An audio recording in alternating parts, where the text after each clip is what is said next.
What's up, design enthusiasts? If you are new here, welcome. If not, it's a pleasure meeting you once more. I'm Habas, your host, and today we are going to be looking at what it takes to become a graphic designer 2020 going forward.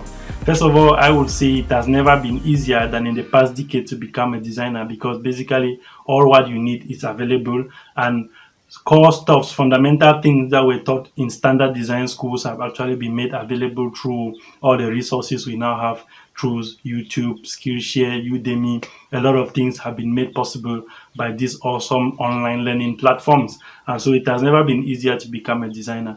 But for you to become a designer, there are certain questions you need to answer that will help you in your graphics design journey. You need graphic design because I don't expect you to actually be waiting for a graphic designer to pull up an awesome Instagram story or WhatsApp story for your business.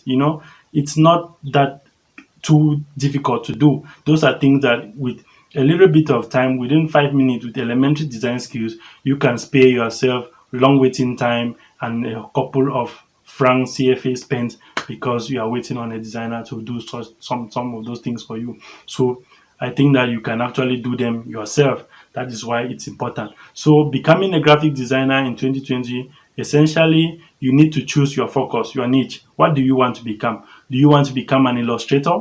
Do you want to become a brand identity designer? Do you want to become a mobile apps designer? Or do you want to become a UI UX designer for web-based applications? And once you have defined your focus, one thing you will notice for sure is the fact that by choosing a niche or a focus is not actually limiting yourself, because there are a lot of things you do, because this thing is a journey and you don't expect to grasp everything in a single day. It's a journey, and so by choosing a focus helps you actually be able to flatten your learning curve. You realize that things you were able to do within the space of a month are things you couldn't do if you actually had to learn everything for a longer duration. You realize that with just 20% of skills, you pull off so much awesome stuff, which if you wanted to attack the whole industry, because it's so broad, it's bigger than an ocean. Graphic design in 2020 incorporates a lot of things. So you need to choose exactly what you want to do. If you want to be in print, design, magazine cover, and all that, you need to choose your focus. Very important for you to choose your focus. And then after choosing the focus, you learn the fundamentals of design, the principles of design in typography, kerning, spacing, and all those color. You need to learn the things that actually matter in design, because those are the things that, when brought together, can offer you the solution you're seeking. And once you have learned the fundamental principles of design, I think that we'll make a separate video on the fundamental things you need to learn in design. Once you have learned the fundamental things, then now you can start doing your design for yourself.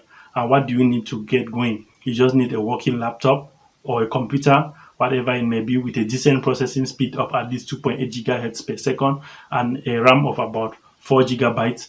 And then with a decent graphics card, because graphics design takes some memory of your graphics, and then you are good to go. Not necessarily the high-end specs. You just need something that is working, and then you get going. So there are a lot of resources out there for you to learn. First thing first, master your technical skills, because once you have the technical skills in your mastery, then anything you see you can basically reproduce.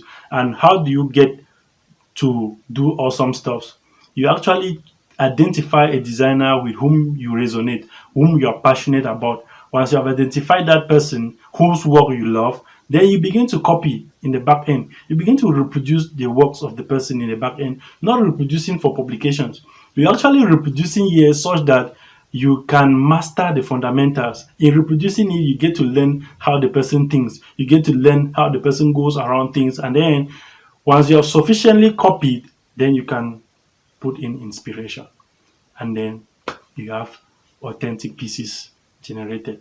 Because don't trust your intuitive genius to come up with those things. Even Da Vinci, who is an awesome designer, was under a master for a couple of years, over 7 years, before he ever came up with his first artistic work. And so I think that if you are able to copy someone for a period of time, then it helps you master the principles, and then from there now you are good to go and your design career is kicked off. So stay tuned to Temek. We'll bring you more content on graphic design and how to go around the industry, choosing your focus and everything. We have a lot to offer to you. So you might consider punching the subscribe button such that you don't get to miss those contents when they are released, as well as don't forget to punch the like button because it helps the YouTube robot, not to call it algorithm, be able to know what to do with the video. So stay tuned and remain connected. Catch you guys in the next one. Peace.